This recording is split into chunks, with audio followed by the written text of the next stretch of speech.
remember from chapter 7 we had an interruption there.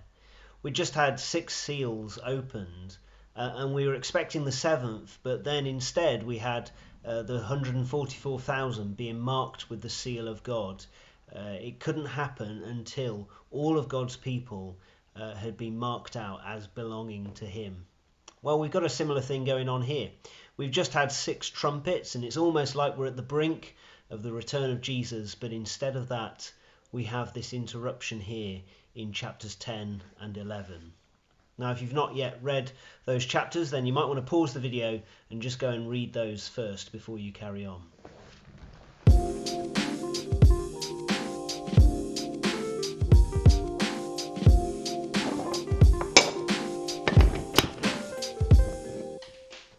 Well, if the 7th angel and 7th trumpet are what brings in the return of Jesus and the judgment that ensues, then there is another angel here who is saying that this is not going to be delayed much longer. This is imminent, that Jesus is going to return. This other angel, well, it is a bit like Jesus, coming across a little bit like him as his representative. And he comes and asks John to take this scroll that is opened. It is opened because it is revealed. It is the message that we needn't be judged for our sins, but can be freed from them. And so John is told to take and eat this scroll. It is sweet in his mouth, but bitter in his belly.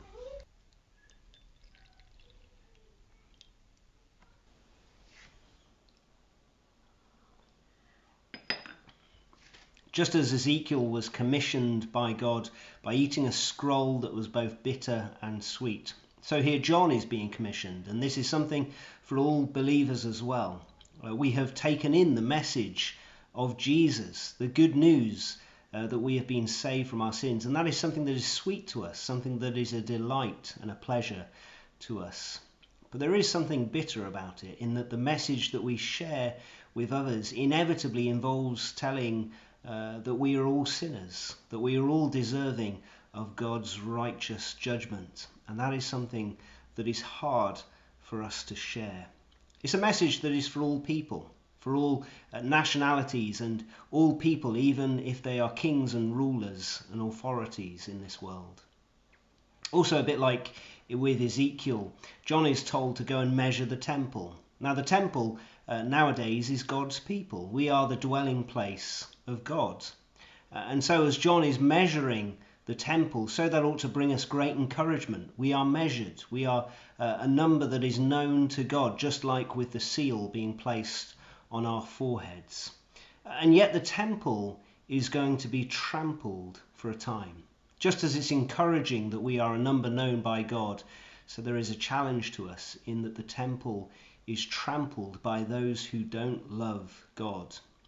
The message is that we as God's people will be persecuted for a time.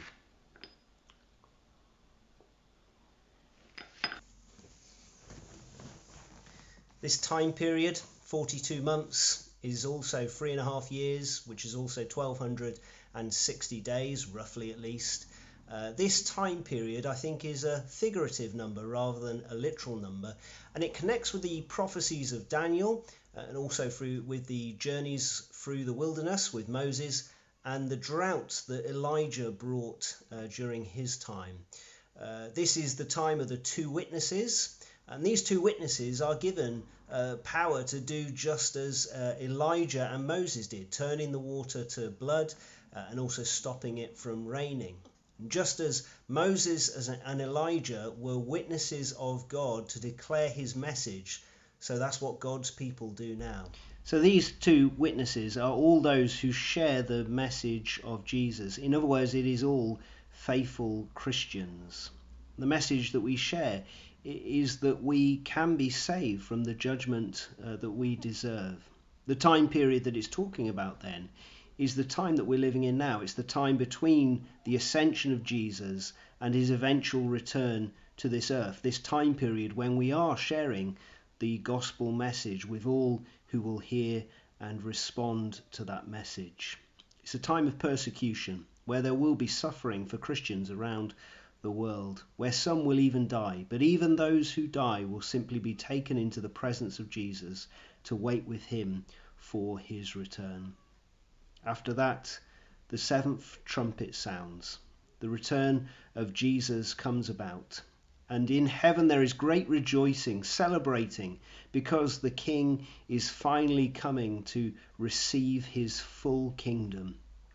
There is recognition and worship that now is the time of God's justice to be fully exercised.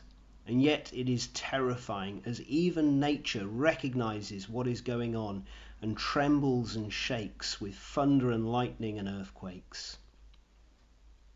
Well, we'll go into our next part of Revelation chapter 12. We're seeing a series of visions there, but we'll see that next time. See you then.